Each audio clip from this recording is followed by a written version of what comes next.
Through the antiseptic halls of Westlake Memorial, a pregnant woman's cries went unanswered.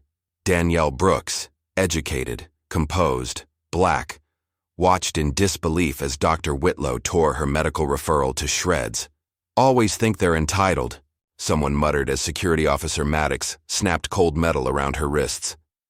They saw only what they wanted: another black woman to dismiss, another problem to remove. They never thought to ask who her husband was. They never imagined Gregory Brooks, hospital board chairman, would walk through those same doors minutes later, his quiet rage more dangerous than any shouted threat. By handcuffing Danielle, they hadn't just mistreated a patient, they'd unknowingly lit the fuse that would expose decades of buried injustice and bring their carefully protected world crashing down. Just before we get back to it, I'd love to know where you're watching from today, and if you're enjoying these stories, make sure you're subscribed, because tomorrow's special episode is one you definitely don't want to miss. Danielle Brooks rubbed her swollen belly as she stepped through the sliding glass doors of Westlake Memorial Hospital. The cool October air gave way to the sterile smell of disinfectant and artificial air freshener. Her doctor's note was folded neatly in her purse, creased from the 3 times she'd reread it that morning. Just a precaution, Dr. Wilson had assured her yesterday during her checkup. "With your history of preterm labor symptoms, I'd rather have you monitored early than sorry later." Danielle nodded to herself, remembering the words. At 32 weeks pregnant, she wasn't taking any chances. The mild contractions had started around dawn. Nothing severe, but enough to make her call out from her community advocacy job and follow her OB's instructions. The emergency room wasn't crowded for a Tuesday morning. Danielle counted 6 other patients in the waiting area: an elderly man with an oxygen tank, a mother with a feverish toddler, a college-aged boy holding a bloodied towel around his hand, and 3 others flipping through outdated magazines. She approached the front desk where a young nurse with tired eyes looked up from her computer. "Good morning," Danielle said, her voice calm despite her discomfort. "I'm having some mild contractions. I'm 32 weeks along, and my obstetrician wrote this note asking for early observation." She slid the paper across the counter with her ID and insurance card. The nurse, her badge read Kimberly, barely glanced at the note before sliding a clipboard toward Danielle. "Fill this out and have a seat. We'll call you when it's your turn." "Thank you," Danielle said, taking the clipboard. She found a seat near the window and began filling out the familiar forms: name, date of birth, insurance information, emergency. Contact. Under emergency contact, she wrote Gregory Brooks and listed his cell number. She hesitated at the relationship field before writing husband. 20 minutes passed. The college boy was called in. Then the elderly man. Danielle shifted uncomfortably as another contraction tightened across her abdomen. She breathed through it the way she'd learned in her childbirth classes. When it passed, she glanced at her watch. The mother with the toddler was called next, then a man who had arrived after Danielle. She frowned, gathering her purse and the completed paperwork. Approaching the desk again, she smiled politely at Kimberly. "Excuse me, I finished the forms some time ago. I'm still having contractions, and they seem to be getting a bit stronger." Kimberly barely looked up. "You need to sit down and wait like everyone else, ma'am." Danielle blinked, taken aback by the dismissive tone. "I understand you're busy, but my doctor specifically mentioned—" "We have a triage system," Kimberly cut her off. "Unless you're in active labor or emergency distress, you wait your turn." As Danielle turned to walk back to her seat, she overheard Kimberly mutter to another staff member behind the desk, "Always think they're entitled." The word stung. Danielle sat down, her cheeks burning with embarrassment. She'd encountered microaggressions before, plenty of them during her career in community advocacy, but it never got easier, especially not now when she was worried about her baby. Another 30 minutes passed. More patients came and went. Danielle's contractions were now coming every 12 minutes. She was about to approach the desk again when the ER doors swung open and a tall woman in a white coat strode in. Her blonde hair was pulled back in a severe bun, and her face wore the expression of someone perpetually inconvenienced. "Kimberly, where's the chart on the MVA coming in?" the doctor barked. "Right here, Dr. Whitlow." Kimberly replied, handing over a tablet. Dr. Whitlow scanned the waiting room, her gaze lingering on Danielle for a moment before her lips tightened into a thin line. She approached the desk, whispered something to Kimberly, then looked directly at Danielle. "You, the pregnant one. Come here," she called out, loud enough for everyone to hear. Danielle stood, gathering her things, and walked to the desk. "Yes, doctor." Dr. Karen Whitlow looked down at her, eyes cold. "You've been complaining about waiting?" "Not complaining," Danielle clarified calmly. "I'm having regular contractions at 32 weeks, and my OB gave me this note recommending early observation." She reached into her purse for the note again. Dr. Whitlow snatched it from her hand, glanced at it for all of 2 seconds, then tore it in half. "This doesn't override this hospital's intake protocols," she said, dropping the torn paper onto the counter. "We have actual emergencies to deal with." Danielle stared at the torn note in shock. "My doctor felt it was necessary. Well, I'm the head of this ER, and I say it's not." Dr. Whitlow cut her off. "If you're not in active labor, you can wait or go home. Your choice." As if on cue, a strong contraction gripped Danielle. She gasped, clutching the edge of the counter. I think they're getting stronger," she managed between breaths. Dr. Whitlow rolled her eyes. "Dramatic displays won't get you seen faster." Danielle breathed through the pain, counting the seconds. This one lasted nearly 45 seconds. When it subsided, she looked Dr. Whitlow in the eye. "That wasn't a display. That was a contraction. I need to be examined."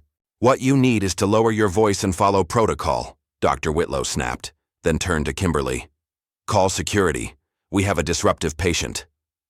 "What?" Danielle's eyes widened. "I'm not being disruptive. I'm trying to advocate for my baby's health." But Kimberly was already picking up the phone. The other patients in the waiting room were watching now, some with concern, others with uncomfortable curiosity. No one spoke up. Within minutes, a security officer pushed through the doors. He was tall, with broad shoulders and close-cropped brown hair.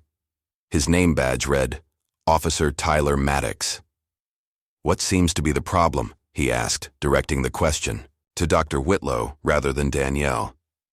"This patient is causing a disturbance," Dr. Whitlow said, "demanding preferential treatment and getting agitated." "That's not true," Danielle protested. "I'm having contractions and just asked to be seen." Officer Maddox turned to her, his expression hardening. "ID, please." "What? Why do you need my ID? I'm a patient here." Despite her confusion, Danielle reached into her purse for her wallet. "Standard procedure," Officer Maddox said, though something in his tone suggested otherwise. He took her driver's license, examining it longer than necessary. "Danielle Brooks, what brings you here today besides an attitude problem?" Danielle felt her heart rate increase. "I don't have an attitude problem. I'm 32 weeks pregnant and having contractions. My OB wrote a note recommending observation, which Dr. Whitlow just tore up." Officer Maddox exchanged a look with Dr. Whitlow. "Mind if I check your bag, Ms. Brooks?" "Yes, I do mind," Danielle said firmly. "There's no reason to search my belongings. I'm here for medical care." Refusal to cooperate, Officer Maddox noted aloud as if documenting it. "Ma'am, in a hospital setting, security has the right to check bags if there's a concern about disruptive behavior." "What concern?" "I haven't done anything wrong." Danielle's voice rose slightly with frustration. "There, right there," Dr. Whitlow pointed. Raising her voice, aggressive behavior. Before Danielle could protest further, Officer Maddox grabbed her purse. "I'll be taking a look at this." "This is ridiculous," Danielle said, another contraction beginning to build.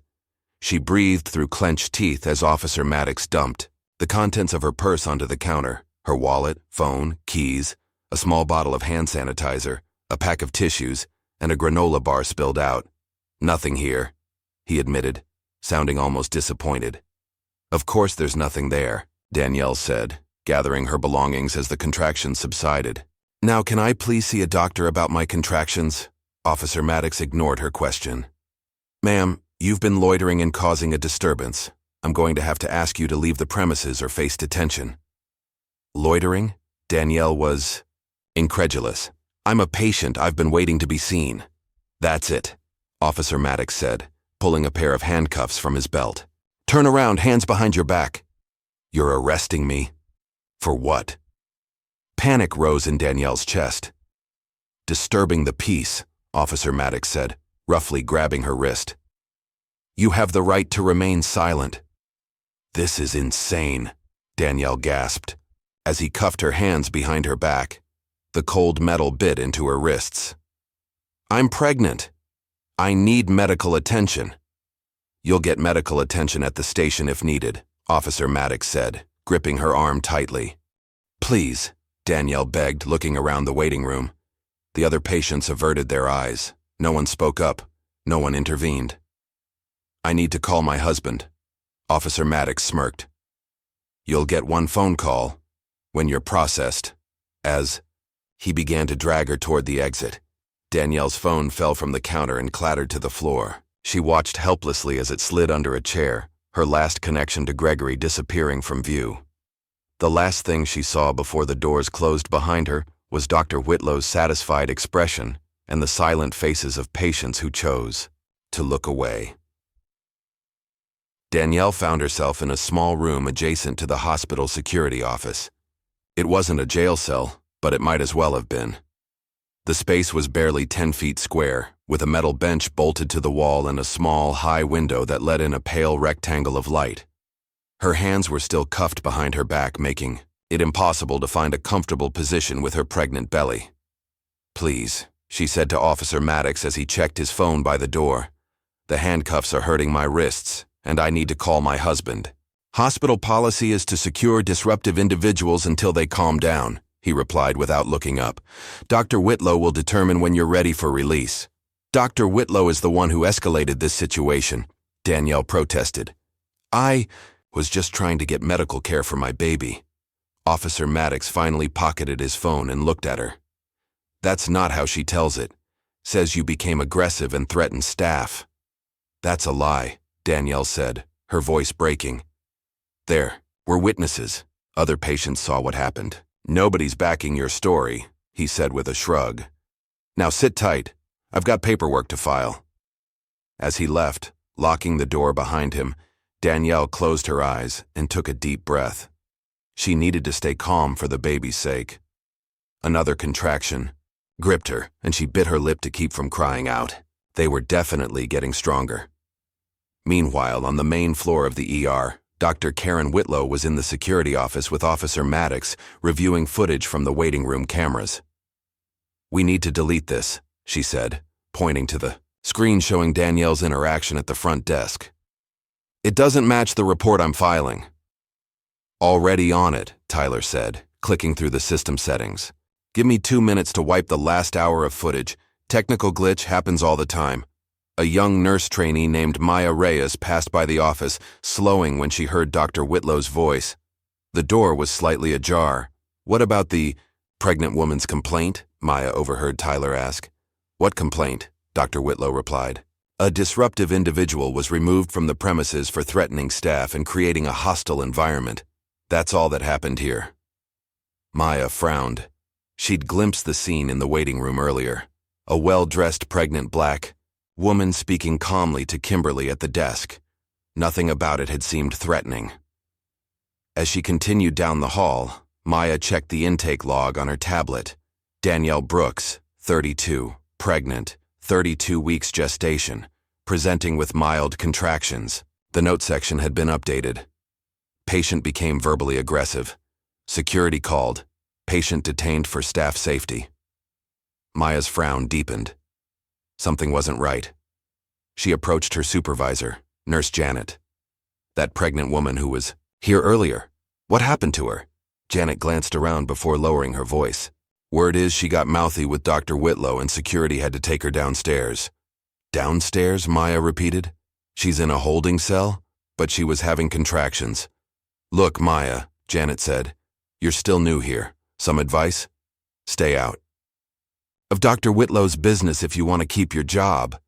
Maya bit her lip, nodding slowly. "I understand."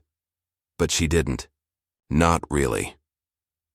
Back in the holding room, Danielle shifted uncomfortably on the hard bench. The contractions were coming every 8 minutes now. She needed water, a bathroom, and medical attention, in that order. The door opened, and Officer Maddox returned. "Your paperwork's been filed," he said. "Dr. Whitlow has recommended you be held for observation until you're deemed no longer a threat." "A threat?" Danielle repeated incredulously. "I'm a pregnant woman who needed medical help. Please, at least, call my husband. His name is Gregory Brooks." Officer Maddox scoffed. "What's he gonna do? Bail you out with food stamps?" The casual racism of the comment hit Danielle like a slap. She stared at him, momentarily speechless. "That's what I thought," Maddox said, misinterpreting her silence. "Look, make this easy on yourself. Admit you were disruptive, apologize, and maybe Dr. Whitlow will let you back upstairs for a checkup." "I won't apologize for something I didn't do," Danielle said firmly. "And I need water. It's dangerous for a pregnant woman to get dehydrated." "Should have thought of that before causing a scene," Maddox said, turning to leave. "I'll check on you in an hour." The door closed again, and Danielle felt tears welling in her eyes. This couldn't be happening. Not in 2025, not in a respected hospital, not to her. Yet it was. The same institutional racism that she fought against in her advocacy work was now targeting her directly. Another contraction came, stronger than before. Danielle counted through it. 60 seconds. That wasn't good. They were getting longer and more intense. She thought of Gregory, probably still in his morning board meeting, unaware that his wife and unborn child were in distress. Time passed agonizingly slowly. Danielle's mouth was dry, her wrists raw from the handcuffs. She'd lost track of how long she'd been in the room when the door opened again. It wasn't Officer Maddox this time, but the young nurse trainee she'd seen briefly in the waiting room. Maya Reyes quickly glanced over her shoulder before slipping inside and closing the door. "I can't stay long," she whispered, pulling a bottle of water from her scrub's pocket. "Here, drink this." Danielle looked at her gratefully. "Thank you, but I can't. My hands—" She turned slightly to show the handcuffs. "Oh my God," Maya gasped, quickly uncapping the bottle. She held it to Danielle's lips, letting her drink deeply. "I'm so sorry about this. I don't understand what's happening." "Neither do I," Danielle said after drinking half the bottle. "I came in with contractions, and somehow I ended up arrested." "You're not technically arrested," Maya said. "You're being detained for observation. But it's wrong. I checked your intake form. You should be upstairs getting monitored." "Can you help me?" Danielle asked, hope flickering for the first time since this nightmare began. Maya bit her lip. "I'm trying, but Dr. Whitlow has a lot of power here, and Officer Maddox, they work together a lot. I could lose my job." "I understand," Danielle said, though her heart sank. "But my baby—" "I'll get help," Maya promised. "This isn't right." "Can you call my husband?" Danielle asked. "His name is Gregory Brooks. His number is—" "I don't have my phone with me," Maya interrupted apologetically. "But I'll find a way to contact him. What does he do? Maybe someone in the hospital knows him?" Danielle hesitated, remembering Gregory's words from early in their relationship. "Keep my position quiet," he'd told her. "I want people to know you as Danielle, not as the chairman's wife." But this was an emergency. "He works with the hospital," she said carefully. "Like a vendor or something?" Maya asked, glancing nervously at the door. "Something like that," Danielle replied. Another contraction hit, and she couldn't suppress a groan. "That looked strong," Maya said worriedly. "How far apart are they?" "About 7 minutes now," Danielle said when she could speak. Again, and lasting longer. Maya's expression grew serious. "That's not good. You could be going into actual labor. I need to get you upstairs." "Dr. Whitlow won't allow it," Danielle said, remembering the doctor's cold eyes. "Then I'll find someone who—" "Will override her," Maya insisted. "Just hold on."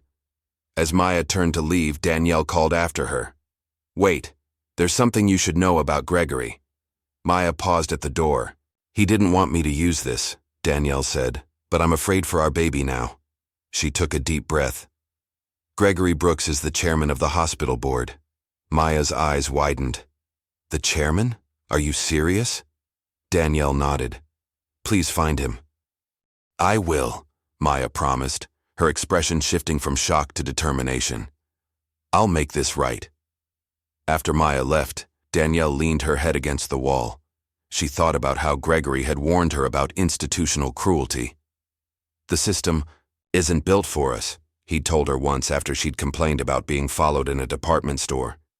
Even with all my accomplishments, all my education, all my power, in some eyes, I'm still just a black man who doesn't belong.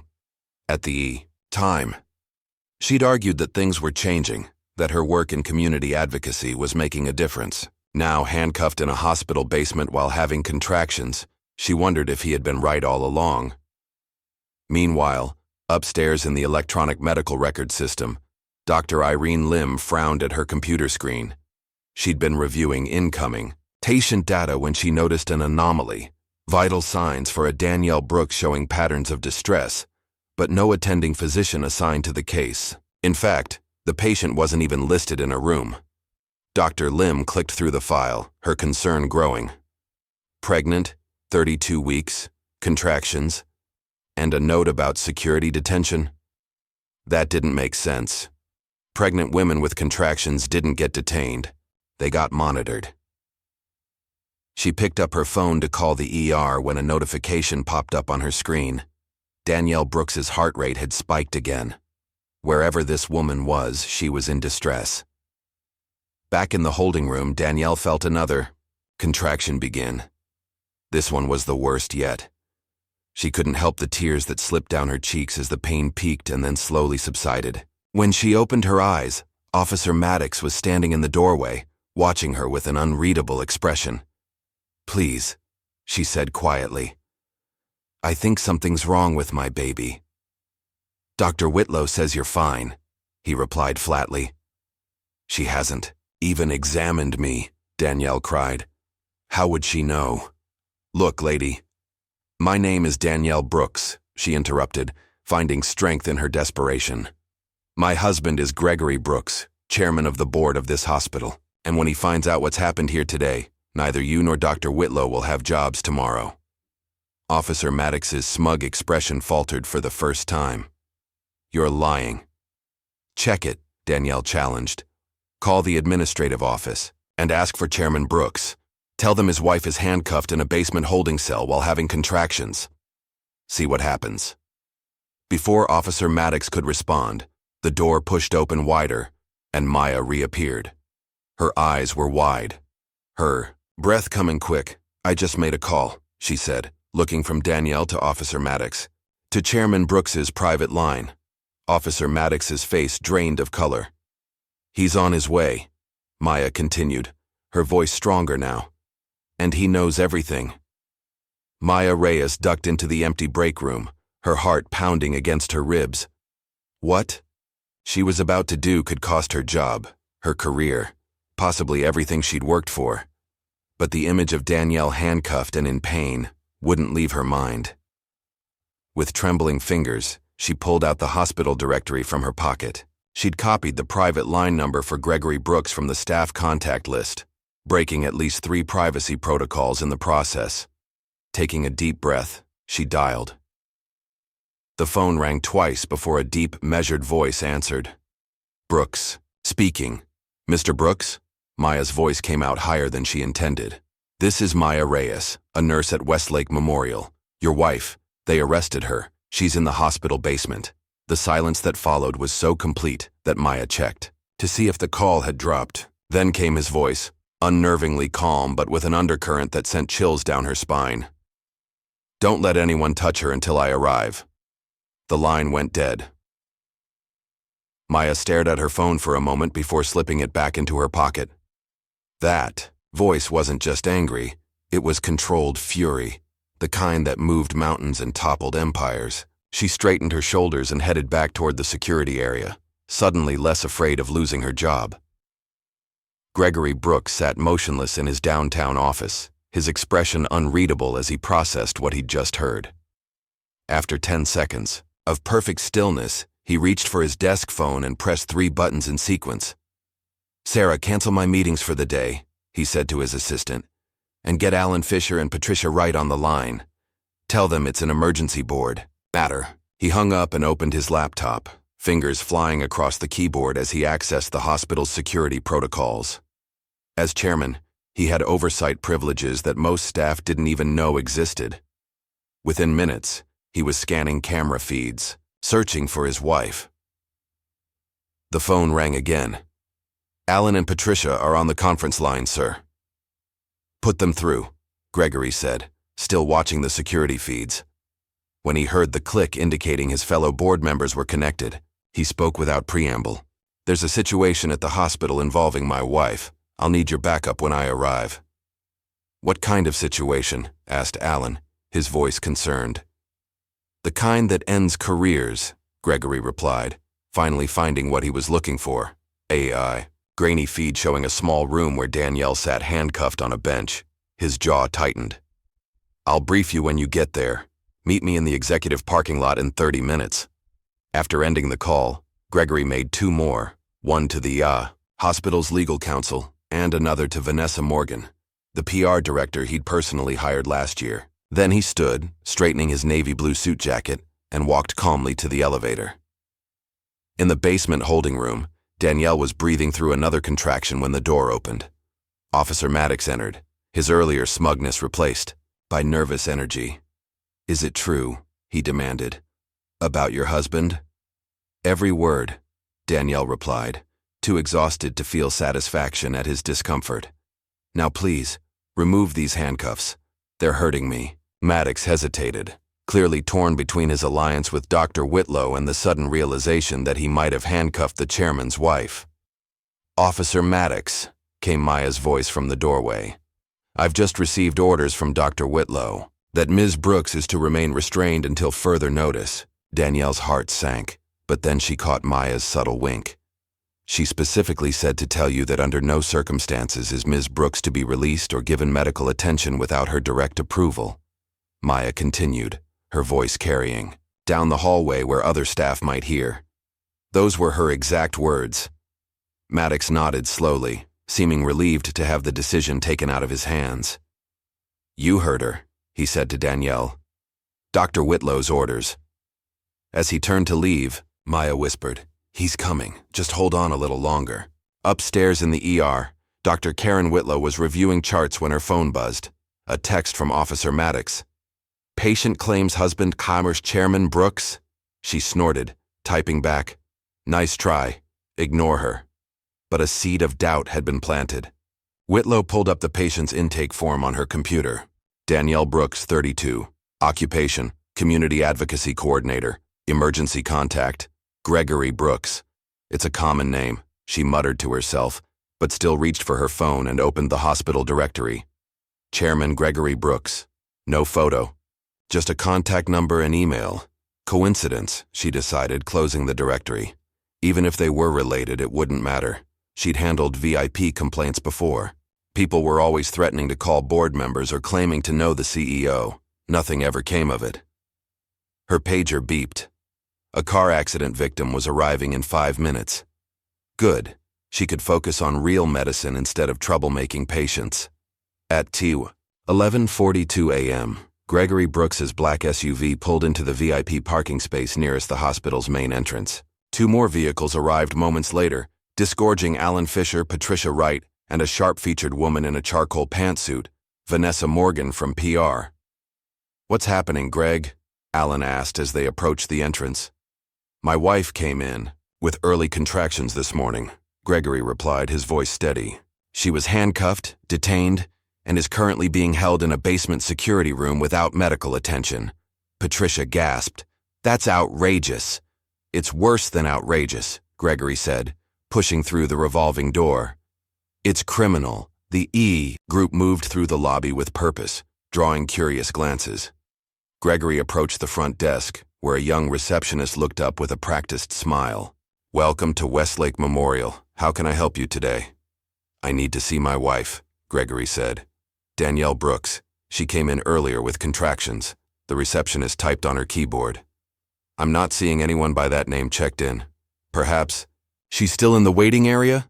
There's about a 45-minute wait right now. Gregory smiled politely and reached into his jacket pocket, producing his hospital ID badge. I don't think you understand. I'm Gregory Brooks, chairman of this hospital's board. My pregnant wife was handcuffed and is being detained in your security. Hold right now. I want to see her immediately, along with her complete file and the security footage from this morning.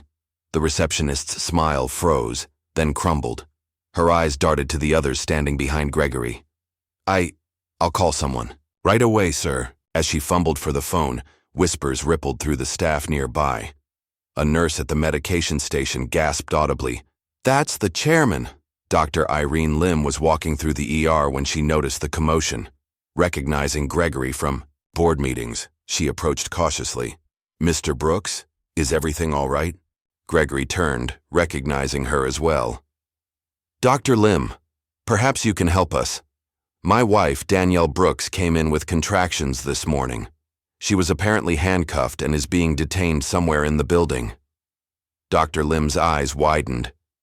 Danielle Brooks? I just flagged her file for review. Her vitals are showing distress patterns, but she's not assigned to any room or doctor. Where is she? Gregory's calm facade cracked slightly.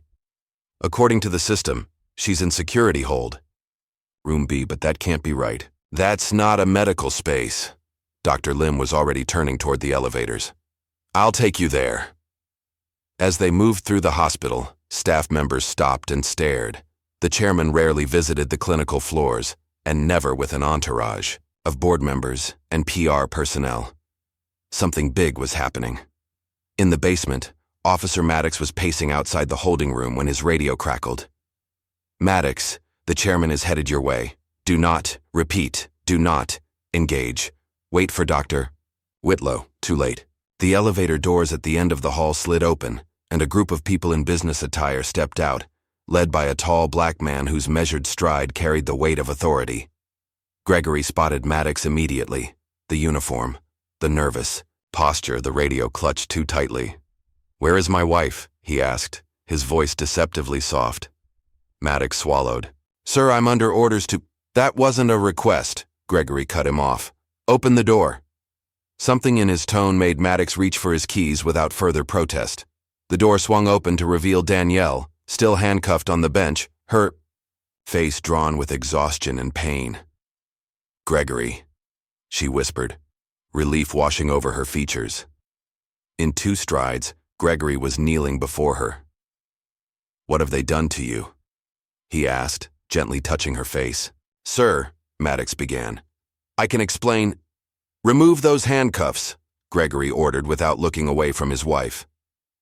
Now. As Maddox fumbled with the keys, Gregory noticed the raw marks on Danielle's wrists. A muscle in his jaw twitched, the only outward sign of the rage building inside him. Get a wheelchair, he told Dr. Lim, who nodded and hurried away. To Danielle, he murmured, You're safe now. I'm going to take care of this. The baby. Danielle began. We'll get you checked right away, he assured her, helping her stand as Maddox finally removed the handcuffs. Dr. Lim returned with a wheelchair, and Gregory carefully helped Danielle into it. Take her to maternity, he instructed. I want a full evaluation immediately. As Dr. Lim wheeled Danielle toward the elevator, Gregory turned to face Maddox. Your name and badge number. Tyler Maddox, sir. Badge 4487. Gregory committed it to memory. Consider yourself suspended, effective immediately. Turn in your badge and leave the premises. But Dr. Whitlow said, Dr. Whitlow, Gregory interrupted coldly. We'll be joining you shortly. Where is she? Before Maddox could answer, the elevator doors opened again, and Dr. Karen Whitlow stepped out, her expression confident until she registered the scene before her. The chairman, 2 board members, the PR director, and a security officer who looked like he'd seen a ghost. What's going on here? She demanded, recovering quickly. Dr. Whitlow, Gregory said, his voice arctic. Just the person I wanted to see. Boardroom, now. "I'm in the middle of a shift," she protested. "We have critical patients." "And my wife was one of them," Gregory cut her off. Yet somehow she ended up handcuffed in a basement instead of receiving care. Boardroom, 5 minutes. He turned and walked back to the elevator, leaving Dr. Whitlow standing stunned in the hallway.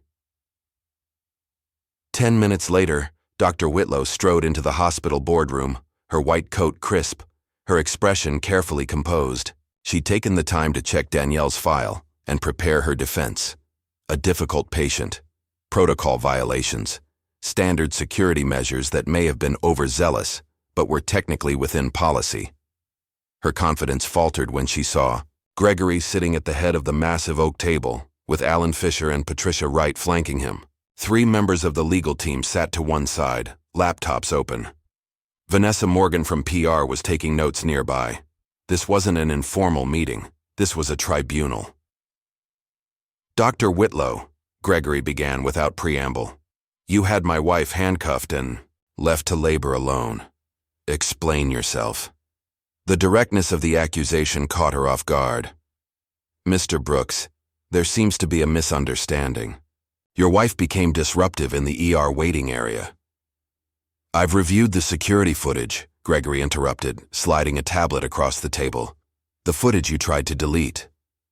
Dr. Whitlow glanced down at the screen, which showed Danielle, calmly speaking to the receptionist, then to herself, then being confronted and having her doctor's note torn up. "Our IT department was able to recover it," Gregory continued. "Interesting how it contradicts your incident report." The color drained from Dr. Whitlow's face. She'd been so sure Tyler had wiped the footage. "Furthermore," Gregory continued, "Dr. Lim has confirmed that my wife's vitals showed clear signs of distress for over 2 hours while she was detained. Distress that you ignored despite being notified by the automated system. I never received any notification," Dr. Whitlow protested. Gregory tapped on his tablet and a series of alert acknowledgments appeared on the screen, each bearing her digital signature. "The system says otherwise." For the first time, Dr. Whitlow felt the ground shifting beneath her feet. This wasn't going to be resolved with a simple apology or bureaucratic maneuvering. The chairman had evidence, witnesses, and the full weight of his position behind him. "Mr. Brooks," she said, changing tactics, "I deeply regret any miscommunication or staff error that led to this unfortunate situation. Hospital policy for disruptive individuals may have been applied too stringently in this case." "Stop," Gregory said, raising a hand. "This wasn't miscommunication or staff error. This was deliberate mistreatment based on racial bias, and we both know it." The accusation hung in the air like a thundercloud. "That's a serious allegation," Dr. Whitlow said stiffly. "Yes," Gregory agreed. "It is. One that will be thoroughly investigated, along with every other complaint of similar treatment that's been filed in this hospital over the past 5 years. Dr. Whitlow's carefully constructed facade began to crumble. "Complaints? What complaints?" Gregory's expression remained impassive. "That's what we're going to find out." Danielle lay in a private room on the maternity floor, an IV in her arm and monitors tracking her baby's heartbeat. The contractions had subsided after hydration and medication, but the doctors wanted to keep her overnight for observation. Maya sat beside her, having been reassigned as her dedicated nurse at Gregory's request. "I still can't believe you're the chairman's wife," Maya said, adjusting Danielle's pillows. "When you first told me, I thought you might be delirious from dehydration." Danielle smiled weakly. "Gregory prefers to keep a low profile. He didn't want people treating me differently because of who I'm married to." "Well, they're certainly treating you differently now," Maya observed, glancing at the luxury suite with its plush furnishings and panoramic windows. "Every administrator in the hospital has been by to apologize." "Except the ones who should," Danielle noted. "Dr. Whitlow and Officer Maddox?" Maya shook her head. "I doubt they'll be allowed anywhere near you." The door opened and Gregory entered, looking more tired than when he'd left 2 hours ago, but still impeccably dressed in his navy suit. "How are you feeling?" he asked, coming to Danielle's side and taking her hand. "Better," she said. "The baby's heartbeat is strong. They think the stress triggered false labor." Gregory nodded, relief evident in his eyes. He turned to Maya. "Could you give us a moment, please?" "Of course," Maya said, stepping out and closing the door behind her. Once they were alone, Gregory's composed expression softened. "I'm so sorry this happened to you." "It's not your fault," Danielle said, squeezing his hand. "I should have been there. I should have—" "Gregory," she interrupted gently. "We both know this happens every day to people who don't have husbands on hospital boards. The difference is, we can do something about it." He studied her face, marveling at her strength. Even after everything she'd endured today, she was thinking about others. "Yes," he agreed. "We can. And we will." He paused, choosing his words carefully. "I've formed an emergency panel.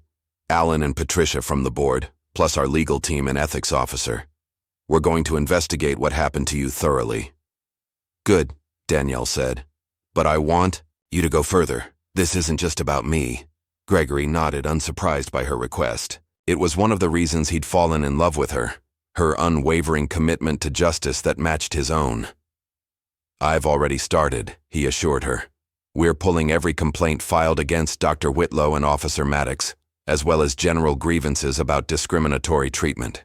Downstairs, in the hospital administration wing, that process was already underway. A team of legal assistants was combing through digital and physical records, compiling a database of incidents. Mr. Brooks, called one of the assistants as Gregory, entered the conference room they'd commandeered. "We found something interesting." Gregory approached the table where documents were spread out. "What is it?" "Dr. Whitlow has had 17 formal complaints filed against her in the past 3 years, the young man explained. But only 2 are in the official HR database. And the others? Buried in individual patient files, marked as resolved without investigation. And they all follow a pattern. Patients of color claiming mistreatment, dismissal of symptoms, or unnecessary security involvement." Gregory's expression darkened. "Keep digging. I want every case documented." As he turned to leave, Patricia Wright entered, carrying a tablet. "Greg, you need to see this. Someone leaked a clip to social media. A black woman being dragged out of the ER in handcuffs." Gregory took the tablet, watching the grainy footage with a sinking feeling. It was Danielle, being led away by Officer Maddox. The video had already been viewed over 20,000 times. "Do we know who leaked it?" he asked. Patricia shook her head. "Not yet, but Vanessa is preparing a statement. We need to get ahead of this." "No," Gregory said, handing back the tablet. "No statements yet. Not until we have the full picture." As they spoke, a young man in a rumpled suit approached the conference room, peering in curiously. A hospital security guard moved to intercept him. "Sir, this area is restricted." "It's all right," the man said, holding up a press badge. "I'm Elias Voss from the Daily Chronicle. I'm here to speak with hospital administration about an incident that occurred this morning." "No press," the guard insisted. "Actually," Gregory called from the doorway, "I'll speak with him." The security guard hesitated, then stepped aside.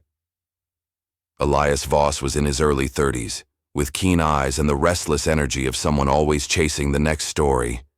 He extended his hand to Gregory. "Mr. Brooks?" "Elias Voss. I received an anonymous tip about a pregnant woman being mistreated in your ER today." "Come in, Mr. Voss," Gregory said, leading him into an empty office nearby. "Let's talk." While Gregory was meeting with the journalist, Dr. Irene Lim was reviewing Danielle's medical records in her office. Something bothered her about the timeline. According to the intake log, Danielle had been marked as processed at 9:47 a.m., but her first vitals weren't recorded until 11:23 a.m., nearly 2 hours later, and only after she'd been moved to the maternity floor. Dr. Lim pulled up the automated monitoring system and checked the alerts. Just as she suspected, Danielle's biometric wristband had been registering elevated heart rate and contractions since 10:15 a.m., but the alerts had been acknowledged and dismissed by Dr. Whitlow without action. There was a knock at her door, and she quickly minimized the screen. "Come in." Maya Reyes entered, looking nervous. "Dr. Lim, can I speak with you privately?" "Of course," Dr. Lim replied, gesturing to the chair across from her desk. "What is it?" It's about Mrs. Brooks, Maya said, lowering her voice. And Dr. Whitlow. Dr. Lim leaned forward. Go on. I overheard Dr. Whitlow and Officer Maddox discussing deleting security footage, Maya said in a rush. They were falsifying the report about what happened with Mrs. Brooks. Dr. Lim's expression remained neutral, but her mind was racing. That's a serious accusation, Nurse Reyes. I know, Maya said, wringing her hands. But it's true, and I'm willing to put it in a formal statement. Dr. Lim studied the young nurse, impressed by her courage. That won't be easy. Dr. Whitlow has influence here. So does the chairman, Maya pointed out, and the truth matters more than my job. After a moment's consideration, Dr. Lim nodded and reached for a form in her desk drawer. Then let's make it official. Meanwhile, Officer Tyler Maddox was clearing out his locker in the security office, anger simmering beneath his controlled movements. His phone buzzed with a text from Dr. Whitlow. My office, 5 minutes. When he arrived, she was pacing behind her desk, her normally perfect appearance showing signs of strain. This is a disaster, she hissed when he closed the door.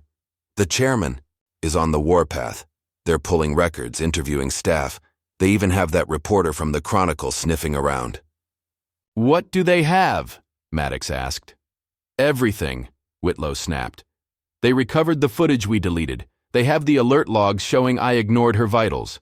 That nurse trainee is talking. It's all falling apart. Maddox swore under his breath. So what do we do? Dr. Whitlow stopped pacing and faced him. We control the narrative.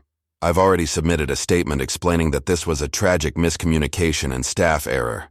You were following protocols as trained. I was dealing with multiple critical patients and delegated her case. It was unfortunate, but not malicious. Will that work? It has before, she said grimly. What Dr. Whitlow didn't know was that Gregory Brooks was already 2 steps ahead of her. In a private meeting room, he sat across from Chief Raymond Shaw, the hospital's CEO.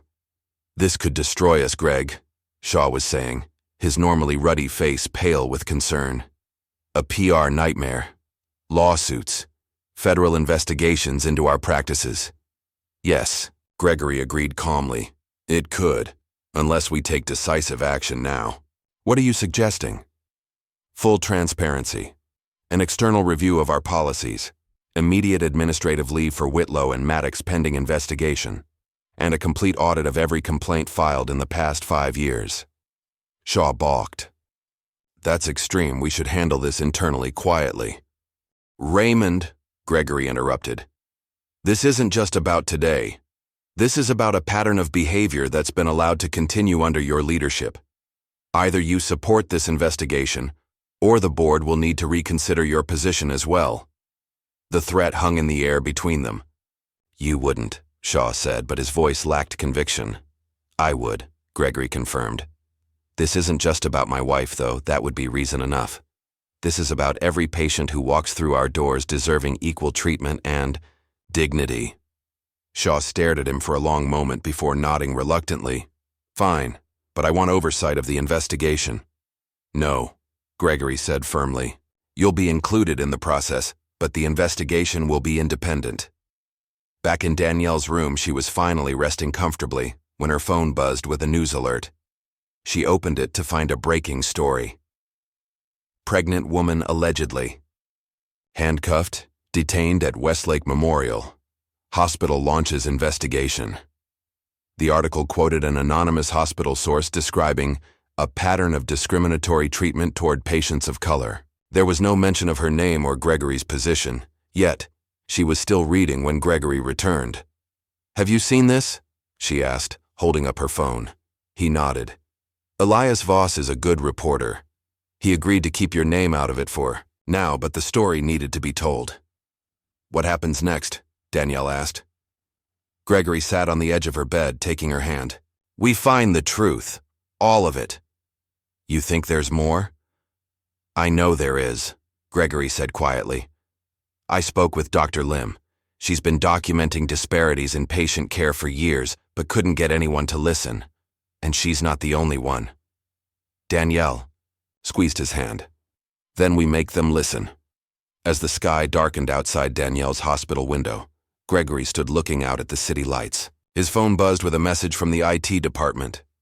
Found the server room where disciplinary records are stored offline. Need access authorization.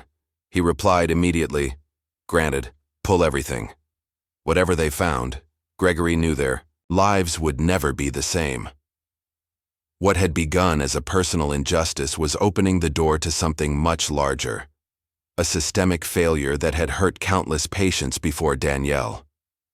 He turned back to his sleeping wife, her hand protectively curved over her belly. "This goes far deeper," he whispered, not just to her but to himself, "and we're going to fix it. All of it."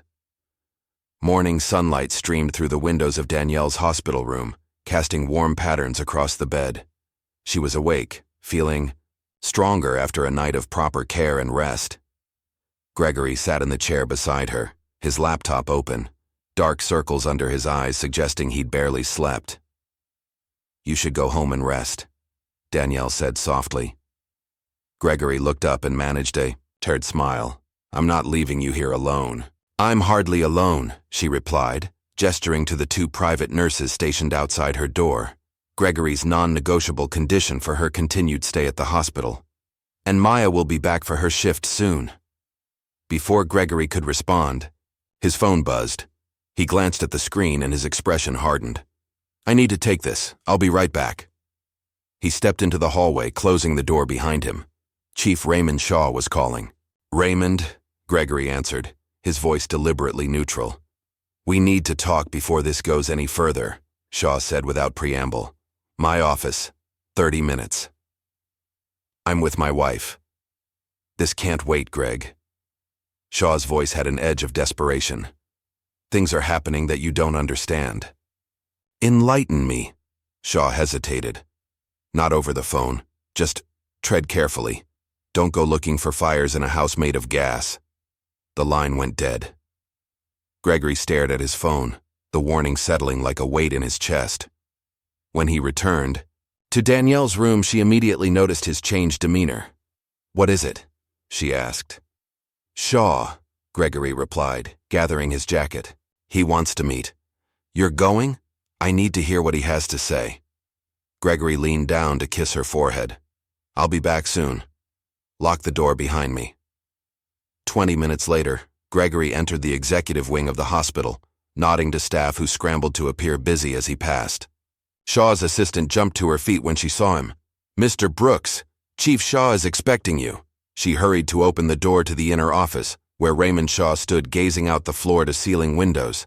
At 60, Shaw still maintained the robust physique of his college football days, though his once red hair had faded to gray. "Close the door," Shaw said without turning around. Gregory complied, then took a seat across from Shaw's desk without being invited. "You wanted to talk," Shaw finally turned, his face grave. "This investigation you're pushing, it needs to stop. That's not happening." "You don't understand the implications," Shaw insisted, lowering his voice despite the closed door. "There are people involved who won't appreciate their names being dragged through the mud? People like Dr. Whitlow?" Gregory asked mildly. "People like State Senator William Barnes," Shaw countered. "People like Health Commissioner James Pruitt. People who approve our funding and sign off on our accreditation." Gregory's expression remained unchanged. "Are you suggesting these officials are somehow involved in covering up discriminatory practices at this hospital?" "I'm suggesting," Shaw said carefully, "that certain arrangements exist to ensure the hospital runs smoothly. Dr. Whitlow has connections. She's been useful in managing certain regulatory challenges.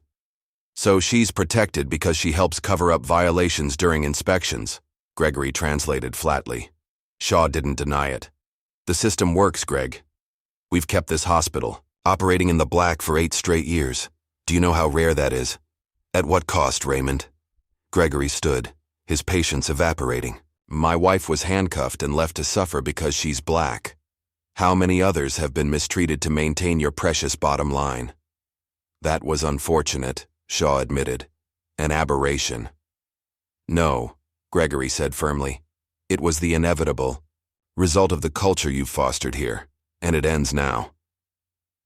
Back in his temporary office near Danielle's room, Gregory made a decision. Opening his laptop, he selected one video file from the dozens his team had recovered, footage showing a pregnant black woman from 2 years ago being repeatedly dismissed by staff until she collapsed in the waiting room. The baby didn't survive. The woman's face was blurred, her identity protected, but her desperation was clear. Gregory's finger hovered over the send button for only a moment before he forwarded the clip anonymously to Elias Voss with a simple message. This wasn't an isolated incident. By noon, the video had been posted on the Chronicle's website under the headline, "Exclusive, Pattern of Neglect at Westlake Memorial Hospital." By 2 o'clock, local TV stations were running the story. By 4, protesters were gathering outside the hospital entrance carrying signs that read, "Black Mothers Matter and Justice for Westlake Victims." Danielle watched the coverage on the small TV in her room, tears streaming down her face. "That poor woman," she whispered. "That could have been me." Maya, who had arrived for her shift, squeezed Danielle's hand. But it wasn't. And now people will finally listen. Gregory returned to find Danielle wiping her eyes. "You leaked the video," she said. "It wasn't a question." "I did," he confirmed. "The truth needs to be heard." "Good," Danielle said, her voice strengthening. "This isn't just about me, Gregory. It never was." "I know," he replied, taking her hand. "That's why I love you." Their moment was interrupted by Maya rushing into the room, her face flushed. "Doctor, Whitlow is on her way up here. She looks furious." Gregory straightened. "Stay with Danielle. Don't let Whitlow in under any circumstances." He stepped into the hallway just as Dr. Karen Whitlow emerged from the elevator, her white coat billowing, behind her like a battle flag. When she spotted Gregory, she marched straight toward him. "What the hell do you think you're doing?" she demanded, her voice low but intense. "That video was internal hospital property." "Funny," Gregory replied coolly. "I thought it was evidence." "You're destroying this hospital," Whitlow hissed. "Years of reputation gone because of your vendetta." "This isn't a vendetta, Dr. Whitlow. It's accountability. Something you've managed to avoid for far too long." Whitlow's eyes narrowed. "You have no idea who you're dealing with." "Actually, I do," Gregory countered. "I know about your arrangement with Shaw. I know you've been helping cover up health violations in exchange for protection. And I know about the 17 formal complaints against you that mysteriously disappeared." For the first time, uncertainty flickered across Whitlow's face. Before she could respond, the elevator doors opened again, and Officer Tyler Maddox stepped out. He froze when he saw Gregory and Whitlow in the hallway. "Perfect timing, Officer Maddox," Gregory said. "I was just explaining to Dr. Whitlow that both of you are now on administrative leave pending investigation." "You can't do that," Maddox protested. "It's already done," Gregory replied. "Security will escort you both from the building." As if, on cue, 2 security officers emerged from the stairwell. Whitlow looked from them to Gregory, her face flushed with anger. "This isn't over," she warned before turning sharply and heading for the elevator, Maddox following reluctantly behind. Inside Danielle's room, Maya had been recording the entire exchange on her phone. When Gregory returned, she showed him the video. "Insurance," she explained, "in case they try to spin what happened." Gregory nodded appreciatively. "Smart thinking." "I learned from the best," Maya replied, glancing at Danielle. "Mrs. Brooks has been telling me about her advocacy work." Later that evening, Dr. Irene Lim arrived at Danielle's room carrying a thick file folder. "Mr. Brooks," she said, acknowledging Gregory before turning to Danielle. "Mrs. Brooks, how are you feeling?" "Much better," Danielle replied. "Thank you for checking on me." "Actually," Dr. Lim said, glancing at the door to ensure it was closed, "I'm here about something else." She placed the folder on the bedside table. "This is a list of every patient of color who filed a formal grievance against this hospital in the last 7 years. Many of these complaints mysteriously disappeared from our official records." Gregory picked up the folder, flipping through the pages with growing concern. How did you compile this? I've been keeping my own records, Dr. Lim admitted. After the third time I reported discriminatory treatment and nothing happened, I realized something was wrong with the system, so I started documenting everything myself. Gregory looked at her with newfound respect. This is incredibly valuable, Dr. Lim. Thank you. There's more, she continued. One of the IT technicians told me about a server room on the 5th floor, in the old records section. It's where they store disciplinary files that never make it to HR, the ones they want to keep off the main system. Gregory and Danielle exchanged glances. How do we access it? Gregory asked. You'll need the master key, Dr. Lim replied. Only Shaw and the head of IT have it. That night, after Danielle had fallen asleep, Gregory met with the hospital's head of cybersecurity, a woman he'd personally hired last year despite Shaw's objections. Together they used Gregory's executive access to enter the restricted server room. This is definitely irregular, the technician said as she connected to the isolated server. They've been keeping a completely separate database. Can you access the files? Gregory asked. Already in, she replied, fingers flying across the keyboard. And, oh my God. Gregory leaned over her shoulder, watching as she pulled up video file after video file, each documenting an incident similar to Danielle's. Patients of color being dismissed, restrained, or removed from the hospital without proper care. Download everything, he instructed grimly. Back in his temporary office, Gregory spent hours reviewing the footage. One video in particular stopped him cold. A black woman in labor, begging for help, being restrained on a gurney. Her screams gradually weakened until she went silent. The timestamp showed it was from 3 years ago. Gregory stared at the frozen image on his screen, a cold fury building inside him. This wasn't negligence or casual bias. This was systematic, deliberate, criminal. This ends now, he whispered, to the empty room. The next morning, Gregory arrived at the hospital to find Alan Fisher waiting for him in the lobby, his expression grim. We have a problem, Alan said without preamble. The board received this an hour ago. He handed Gregory a document. It was a motion for Gregory's immediate removal as chairman, citing conflict of interest and misuse of hospital resources for personal vendettas. 7 signatures, Gregory noted, scanning the page. All Shaw's allies. He moved fast, Alan confirmed. Emergency board meeting scheduled for tomorrow morning. Gregory folded the document and slipped it into his jacket pocket. Let him try. When he reached Danielle's room, he found her sitting on the edge of the bed, fully dressed in clothes Maya had brought from home. What's going on? He asked. They're moving me, Danielle explained, her voice tight with anger. Apparently there's been a billing code error, and I'm being transferred to a standard room. Gregory's phone rang before he could respond. It was the hospital's billing department. Mr. Brooks, came a nervous voice. I'm calling about your wife's room assignment. There seems to be some confusion. No confusion, Gregory cut in. My wife stays exactly where she is. Override whatever code was entered and fix it immediately. I can't, sir, the woman replied, sounding genuinely distressed. The order came directly from Chief Shaw. He said the VIP suite needs to be available for a board member's relative arriving this afternoon. Just then, a new nurse Gregory didn't recognize entered the room, pushing a wheelchair.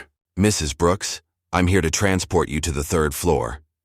No, you're not, came Maya's voice from the doorway. She stepped into the room, still wearing her scrubs despite being off duty. Mrs. Brooks isn't going anywhere. The new nurse frowned. You don't work this floor anymore, Reyes. You were reassigned. Reassigned? Gregory asked sharply. More like fired, Maya corrected. Dr. Whitlow called my supervisor this morning, said I was interfering with patient care protocols. Gregory's expression darkened. That's not happening. You're staying as my wife's primary nurse, by my direct order as chairman. You don't have that authority anymore, came a new voice. Chief Shaw stood in the doorway, flanked by 2 board members Gregory recognized as his strongest supporters. The executive committee has temporarily suspended your chairmanship pending tomorrow's vote. The room fell silent. Gregory stared at Shaw, years of carefully maintained professional courtesy evaporating in an instant. "You won't win this, Raymond," he said quietly. "I already have," Shaw replied, his confidence palpable. "Your personal crusade ends now. Mrs. Brooks will be transferred to a standard room as her insurance coverage dictates, and Nurse Reyes has been terminated for violating hospital protocols." "This is retaliation," Danielle spoke up, her voice clear and strong despite her exhaustion. "And it's illegal." Shaw barely glanced at her. "Your opinion has been noted, Mrs. Brooks. Now, if you'll excuse us, we have a hospital to run." After they left, Gregory turned to Maya. "I'm sorry about your job." Maya shrugged, though her eyes betrayed her worry. "It was worth it. But what do we do now?" "We fight back," Gregory said, pulling out his phone. "But first, we need to move Danielle somewhere safe." That afternoon, Gregory filed a formal complaint with the Federal Department of Health and Human Services, citing civil rights violations and patient endangerment. He also issued a cease and desist letter to Shaw and Whitlow through his personal attorney, demanding they stop all retaliatory actions. Their response came swiftly, a counter cease and desist, claiming Gregory was interfering with hospital operations and making defamatory statements that could damage the institution's reputation. Danielle, now settled in a private room at a different hospital across town, watched Gregory pace as he fielded calls from his legal team. "They're playing hardball," she observed when he finally ended the last call. "So are we," Gregory replied, showing her his phone.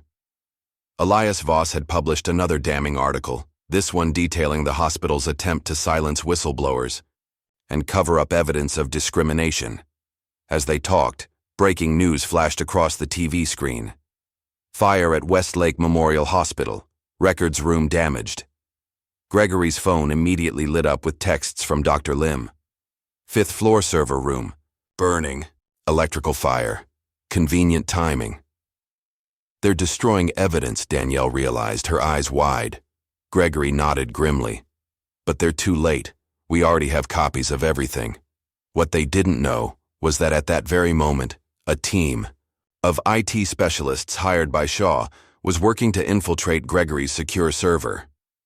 By evening, they'd succeeded in accessing his private email account. The next morning, Gregory woke to find his inbox flooded with messages from board members, colleagues, and even journalists. Someone had leaked private emails between him and Danielle, conversations where they'd discussed their frustrations with the healthcare system, including some where Danielle had expressed strong opinions about Westlake Memorial before she ever set foot there. "They're trying to make you look biased," his PR advisor explained over the phone, "painting Danielle as someone with a grudge against the hospital from the beginning." "That's absurd," Gregory said. "Those emails are from months ago, when we were discussing healthcare disparities in general." "Context doesn't matter in a PR. War," came the grim reply. "They're winning the narrative." Maya arrived at Danielle's new hospital room looking exhausted, but determined. "I gave an interview," she announced without preamble, "to Elias Voss. On the record, full name, everything." "Maya," Danielle said softly, "your career is worth nothing if I can't practice ethical medicine," Maya finished for her. "Besides, I'm not the only one. 3 other nurses came forward after I did. The story runs tomorrow." Gregory's phone rang. Alan Fisher again. "Greg, you need to get back to Westlake immediately. Shaw's called an emergency staff meeting. He's going to publicly ask for your resignation." "I'm on my way," Gregory said, already reaching for his jacket. "I'm coming too," Danielle insisted, struggling to sit up. "Absolutely not," Gregory and Maya said in unison. "This is my fight too," Danielle argued. "I need to be there." Before they could stop her, she swung her legs over the side of the bed. Immediately, her face contorted in pain as a contraction gripped her. "Danielle!" Gregory rushed to her side. "It's too early," she gasped when the pain subsided. "The baby's not due for weeks." Maya checked the monitors. "Her blood pressure is spiking. We need a doctor in here now." Within minutes, Danielle was surrounded by medical staff. The diagnosis came quickly: stress-induced preeclampsia, She needed an emergency C-section. "We're transferring her to Westlake," the doctor announced. "They have the best NICU in the city." "No," Gregory protested. "After what happened, it's the closest level 4 NICU." The doctor cut him off. "Your baby will need specialized care. We don't have time to argue." As Danielle was wheeled toward the ambulance, she clutched Gregory's hand. "Don't let Whitlow near me," she whispered. "Promise. Me. I promise," Gregory said, his voice breaking slightly. "I'll be right beside you the whole time." The ambulance screamed through the city streets, Danielle's condition deteriorating by the minute. When they arrived at Westlake, a team was waiting in the emergency bay, and standing at the front was Dr. Karen Whitlow. "I'm handling this case," Whitlow announced as they wheeled Danielle inside. "Like hell you are," Gregory growled, physically stepping between Whitlow and the gurney. "I'm the senior obstetric surgeon on call," Whitlow insisted. "Step aside." "Find another surgeon," Gregory demanded. "There isn't time," Whitlow snapped. "Your wife needs immediate surgery and I'm it," Danielle cried out as another contraction hit. "Please," she begged. "Anyone but her." Hospital security approached, drawn by the commotion. One of them reached for Gregory's arm. "Sir, you need to let the doctors work." Gregory shook him off, positioning himself as a human barrier between Whitlow and Danielle. "She is not touching my wife." Two security guards grabbed Gregory, wrestling him away from the gurney. "You're interfering with medical care, sir. She'll kill my baby," Gregory shouted as they dragged him back. "She's already killed one."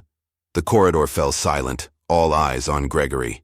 In the moment of distraction, a young medical resident pulled out her phone and began streaming the confrontation live on social media. "Let him go," came a firm voice. Dr. Irene Lim stepped forward. "I'm taking over this case." "You're not qualified," Whitlow began. "I've performed more emergency C-sections than you have, Dr. Whitlow," Lim interrupted coldly. "And unlike you, I haven't had my privileges questioned by the medical board. Now step aside." The security guards released Gregory, uncertain what to do. The resident continued filming as Dr. Lim took control of Danielle's care, directing the EI team to move her immediately to an operating room. As they rushed Danielle away, Gregory caught a glimpse of her terrified face. He tried to follow, but a nurse stopped him. "You need to change into scrubs first, Mr. Brooks. Then you can join her." Outside the hospital, the video of Gregory being tackled by security was already going viral. "Hospital chairman assaulted while protecting pregnant wife," read the caption. Within minutes, the crowd of protesters outside had doubled in size, their chants growing louder. "Justice for Danielle! Justice for Danielle!" Inside, Gregory changed into scrubs with shaking hands, praying he hadn't just witnessed the last moments with his wife and unborn child.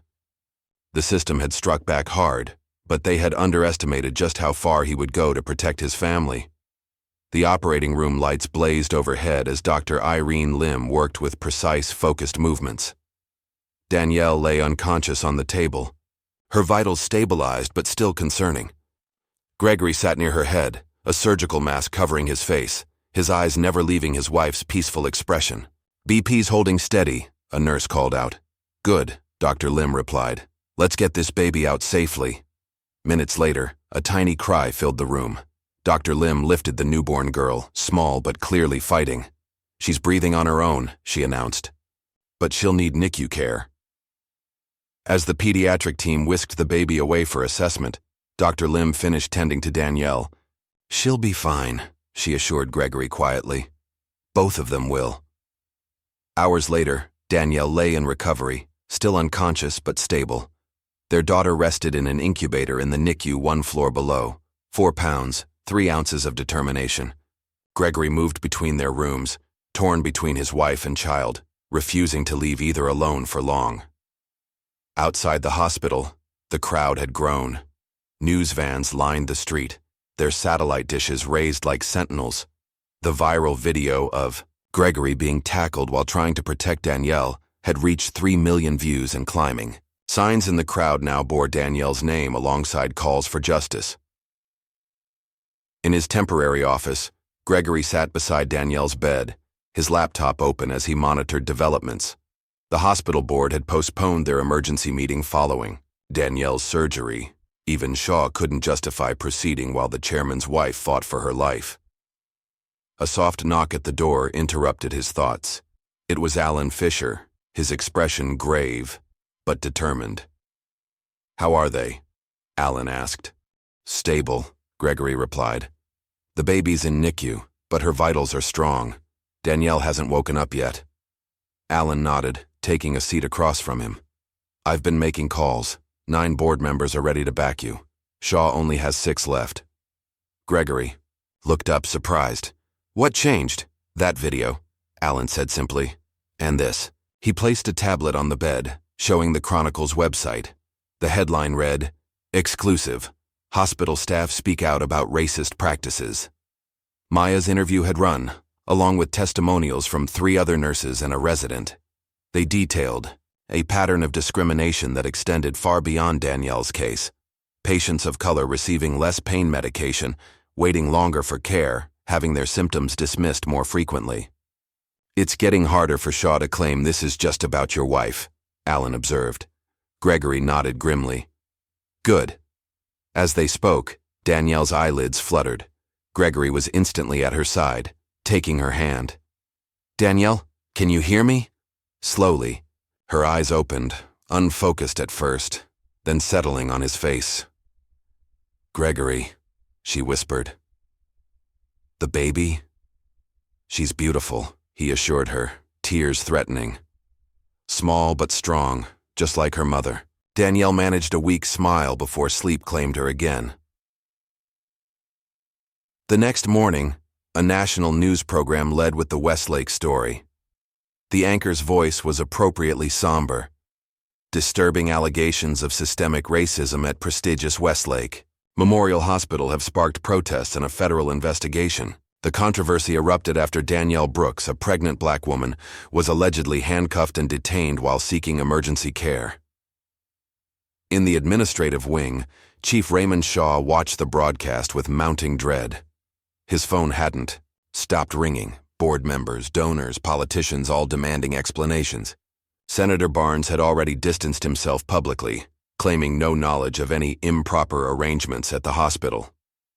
A knock at his door preceded the entrance of the hospital's legal counsel, her expression grim. "The Department of Health and Human Services just served us with formal notice of investigation. They're sending a team tomorrow." Shaw loosened his tie, feeling the walls closing in. "What are our options?" "Limited," she replied bluntly. "The evidence is overwhelming, especially with the recovered server files. My recommendation is to get ahead of this.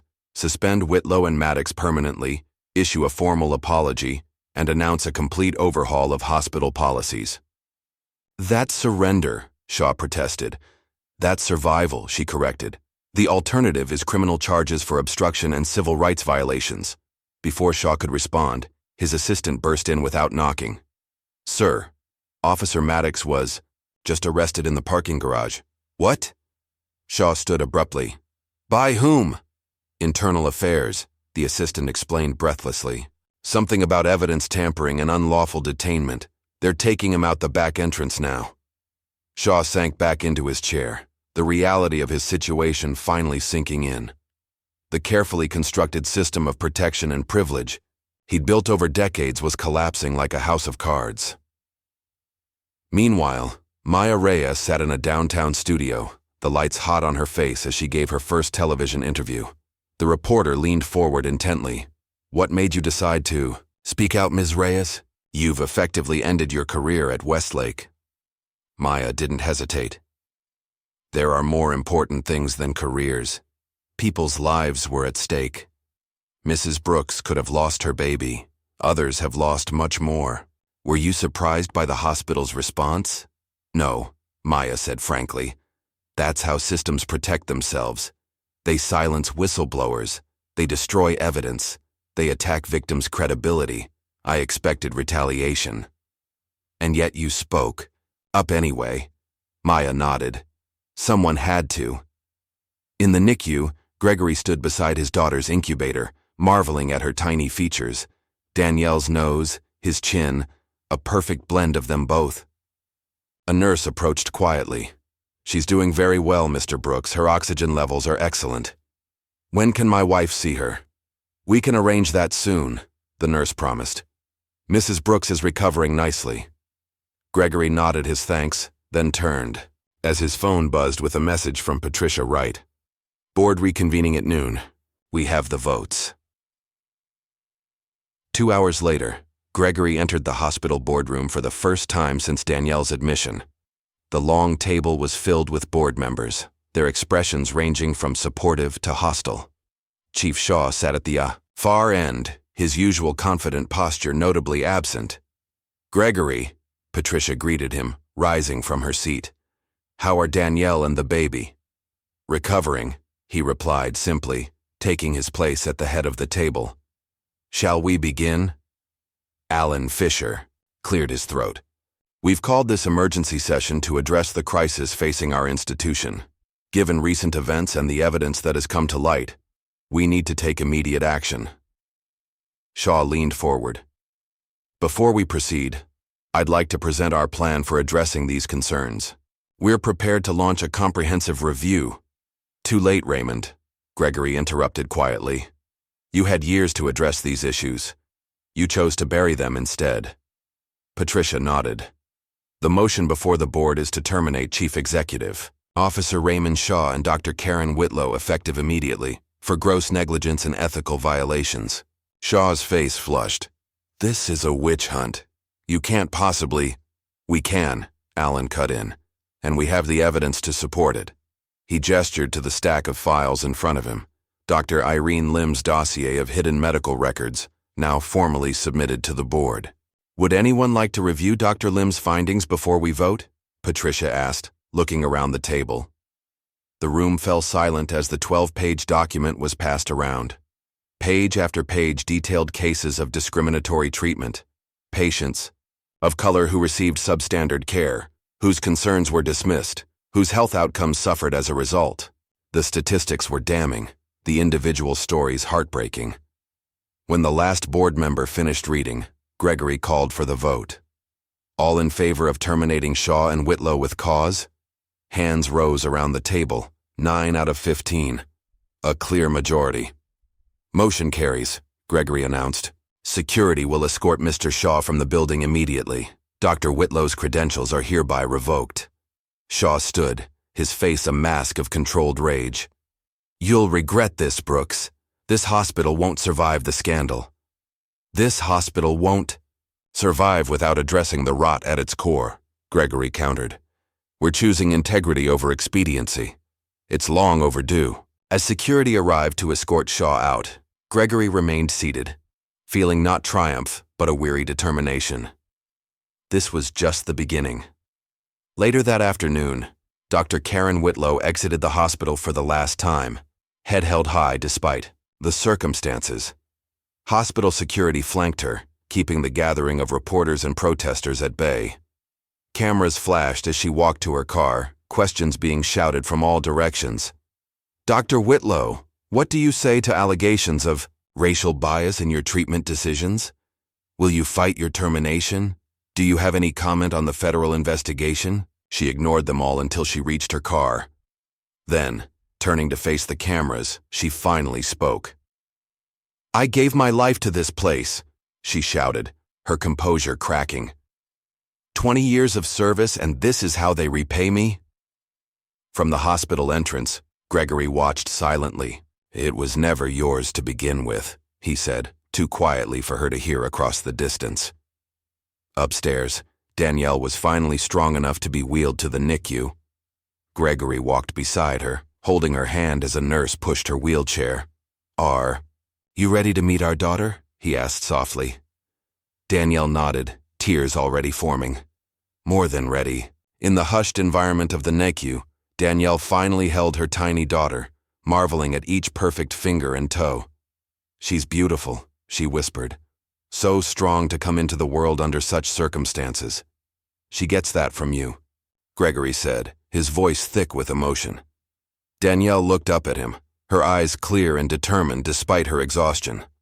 "What should we name her?" Gregory hadn't expected the question so soon. I thought we were still deciding between Sophia and Madison. Danielle shook her head slightly. After everything that's happened, I want her name to mean something more. She gazed down at the tiny face nestled against her chest. Justice. Her name is Justice. Gregory's eyes welled with tears as he nodded. Justice Brooks. Perfect. 2 days later, Danielle was strong enough to sit up and receive visitors. Maya came first, bringing flowers and tears of joy at seeing mother and baby doing well. Dr. Lim followed, checking Danielle's incision with gentle, competent hands. The board has asked me to oversee the transition while we search for a new CEO, Dr. Lim informed them. I've accepted temporarily. You'd be excellent in the role permanently, Gregory suggested. Dr. Lim smiled but shook her head. My place is with patients, but I'll help shape what comes next. As the day progressed, more visitors arrived. Board members, staff who supported, the changes, even Elias Voss seeking an exclusive interview. To each, Gregory and Danielle shared the same message. This wasn't just for us. This was for every voice they tried to silence. In the evening, as Danielle rested with baby Justice in her arms, Gregory stood at the window, watching the hospital's illuminated sign. Soon, it would come down. A new name, a new era, a new commitment to equal care for all would take its place. 6 months later, a crowd gathered outside the renovated entrance of what had once been Westlake Memorial Hospital. A new sign gleamed in the morning sunlight. Eleanor Griggs Memorial Hospital. Gregory stood at the podium, Danielle beside him holding Justice, now a chubby, thriving 6-month-old. Behind them, Maya Reyes and Dr. Irene Lim waited alongside, other staff and board members. Today, we honor a woman most of you never knew, Gregory began, his voice carrying across the hushed gathering. 10 years ago, Eleanor Griggs came to this hospital seeking care. She was turned away, her symptoms dismissed. She died in the parking lot of heart failure, a treatable condition if she'd been properly examined. Murmurs rippled through the crowd as Gregory continued. Eleanor was a nurse herself. She spent 30 years caring for others, only to be denied care when she needed it most. Her story was buried, her family silenced with a settlement that required their silence. Today we break that silence. Today we acknowledge the wrongs of the past as we commit to a better future. He gestured to Danielle, who stepped forward with Justice. My wife and daughter nearly suffered the same fate. They are here today because brave individuals like Maya Reyes and Dr. Irene Lim refused to be complicit in a system that valued some lives less than others. Their courage exposed injustices that had festered far too long. The crowd applauded as Maya and Dr. Lim joined them. At the podium. The Eleanor Griggs Memorial Hospital is more than just a new name, Gregory continued. It represents a complete transformation in how we deliver care. We've restructured our board to include community representatives. We've implemented new training protocols and accountability measures. We've established an independent oversight committee with real power to investigate complaints. Danielle stepped to the microphone, Justice gurgling happily in her arms. Most importantly, we've created the Eleanor Griggs Scholarship Fund for Black and Brown medical students from underrepresented communities. The next generation of healthcare providers should reflect the diversity of the patients they serve. The changes hadn't come easily. The hospital had weathered months of negative publicity, the departure of several prominent physicians who resisted, the new policies, and intense scrutiny from regulatory agencies. But with each passing week, the culture had begun to shift. New leadership, new values, new commitments to equity and justice. After the ceremony, Maya found herself standing in her new office, still not quite believing the nameplate on the door. Maya Reyes, Director of Patient Advocacy. How does it feel? Danielle asked from the doorway, baby Justice on her hip. Maya turned, tears in her eyes. Overwhelming. 6 months ago, I was a nurse trainee afraid to speak up. Now you're exactly where you should be, Danielle finished, for her. You're going to transform this place, Maya. Across the hospital, Dr. Irene Lim was meeting with her new team in the ethics department. As the newly appointed head of internal ethics, she was responsible for monitoring racial disparities in care and addressing them before they became systemic. "Our first priority is data collection," she explained to her staff. "We need to track wait times, pain medication administration, diagnostic testing, all broken down by race, gender, and socioeconomic status. We can't improve what we don't measure." Meanwhile, in his downtown office, Elias Voss put the finishing touches on his series about Westlake Hospital. The articles had exposed not just the treatment of Danielle Brooks, but the broader patterns of discrimination throughout the healthcare system. His work had prompted investigations at 3 other hospitals and a statewide review of emergency room protocols. Next week, he'd receive the National Journalism Award for investigative reporting. His acceptance speech was already written, ending with the words, "This award belongs to those who were brave enough to risk everything to speak." In a courtroom across town, Officer Tyler Maddox stood as the judge entered. His lawyer had negotiated a plea deal, guilty to evidence tampering and unlawful detainment in exchange for testimony against former Chief Shaw, who faced more serious charges of obstruction of justice and civil rights violations. "Mr. Maddox," the judge began, "before I accept your plea, I understand you wish to make a statement to the victims of your actions." Maddox nodded, turning to where Danielle and Gregory sat in the front row. "Mrs. Brooks," he began, his voice carried live on local television, "there is no excuse for how I treated you that day. I abused my authority and caused harm to you and your unborn child. I am deeply sorry." Danielle's face remained impassive, but she gave a slight nod of acknowledgement. The apology couldn't erase what happened, but it was part of the accountability she had fought for. 3 weeks later, as autumn leaves swirled around the hospital grounds, Danielle stood at a podium of her own, reading from the manuscript of her newly completed memoir, In Labor Twice. "There are 2 kinds of labor in this world," she read to the assembled crowd. "The physical pain of bringing new life into the world, and the endless work of building a world worthy of that life. Both require courage. Both demand perseverance. Both transform us in ways we never imagined." The book had already garnered attention from major publishers, with a bidding war resulting in a 7-figure advance. Danielle had pledged half the proceeds to the scholarship fund, and the other half to expanding her community advocacy work. As evening fell, Danielle and Gregory stood with baby Justice outside the hospital, joining hundreds of others for a candlelight vigil honoring past victims of discriminatory healthcare. The gentle flames illuminated faces of all colors, united in remembrance and resolve. "Do you think we've made a difference?" Danielle asked softly, watching the candles flicker in the darkness.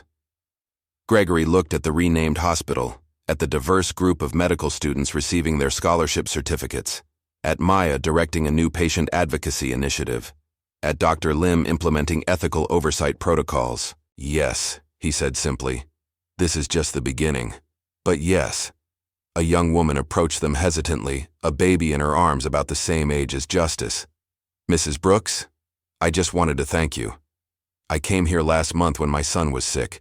They treated me with respect, listened to my concerns. Dr. Lim said the new protocols are because of what happened to you." Danielle smiled, reaching out to touch the healthy baby's cheek. "Not just because of me, because of everyone who spoke up, everyone who refused to accept things as they were."